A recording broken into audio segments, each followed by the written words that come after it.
কবরের প্রথম রাত কেমন হবে তা আমাদের প্রত্যেকটি মুসলমানের জানা উচিত। মানুষ মারা যাবার পর সর্বপ্রথম সে শুনতে পায় ইন্না লিল্লাহি ওয়া ইন্না ইলাইহির রাজিউন।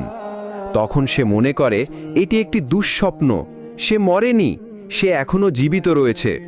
তাই সে তার পরিবারের লোকেদের বলতে থাকে, আমি মরিনি, আমি এখনো জীবিত রয়েছি। কিন্তু আফসোস, কেউ তার ডাক শুনতে পায় না। তারপর যখন তাকে কবর দেওয়া হয় এবং সবাই তাকে একা ফেলে চলে আসে, তখন মহান আল্লাহ তাআলা তার দেহে পুনরায় আত্মা ফিরিয়ে দেন।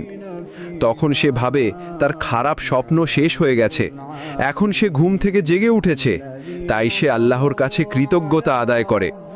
তারপর সে তার শরীর স্পর্শ করতে থাকে এবং বলতে থাকে, আমি তো আমার বিছানায় শুয়েছিলাম, এটা কোন জায়গা, আমি এখন